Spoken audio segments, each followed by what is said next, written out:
my name is A21EB0066 and I'm a third year student in electronic engineering. Okay, hi Ali. So today I will share to you about biofabrication by using 3D bioprinting in tissue engineering. So biofabrication is when we produce a biological product like liver, ears from biological materials that I will explain to you later.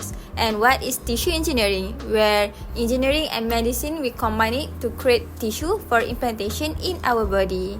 Okay, let's move on to 3D bioprinting. So what exactly is 3D bioprinting? Think of it like a 3D printer that we normally create plastic toys or prototypes. Now, replace the plastic with a special material called bioink, where it is a mixture of living cell and also supportive gel. So instead of printing toys, it can print living tissue. It's the same basic idea like layer by layer construction, but the outcome is something that could actually heal a person. Huh? Bioink? I never heard of that. What is it? Okay, so bioink is a material which is a biological material such as living cells, biomaterials, bioactive molecules, and also a gel that mimic the body environment.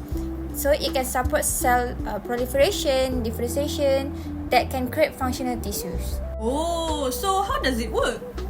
So it works by, first is scan and design, where the doctors or engineers create a digital 3D model of the tissue or body part using scans like MRI or CT scans. Next, bioink synthesis, where they mix the patient's cell with the gel to form bioink, which then loaded into the printer. Next is 3D bioprinting, where the bioprinter deposit the bioink layer by layer, carefully recreate the shape of the tissue that they want.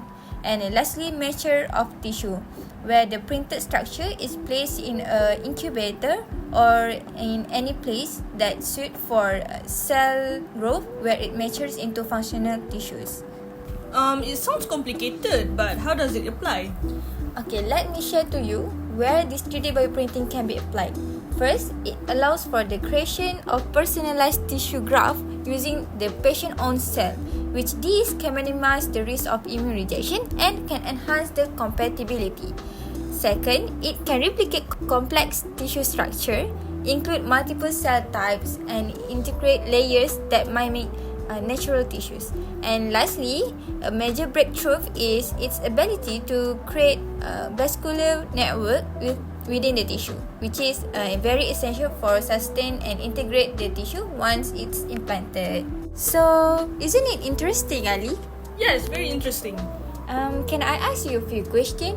Yeah, sure. Okay, so my first question, hearing about this, maybe for the first time, what is your immediate reaction? So, what the first thing that pops into your head? I think the wow is very big because it's like something straight out of science fiction.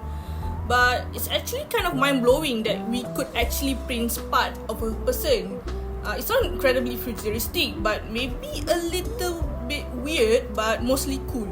Oh, that's a good answer. So let's proceed to the next question.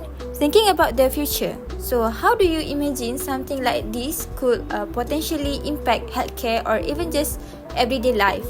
So based on what you understand, can you answer this? Yes, I can. For basically, the transplant thing seems huge, but if people didn't have to wait for years for an organ or worry as much about their body rejecting it, that would save so many lives. But I think the cost is very expensive.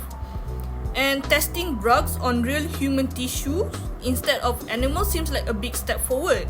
Maybe it could even help athletes recover faster from injuries with printing cartilage or something. Oh, I see. Yeah, it could help too. So I think that's all. Thank you for listening to my sharing about 3D bioprinting in tissue engineering. Welcome, Diana.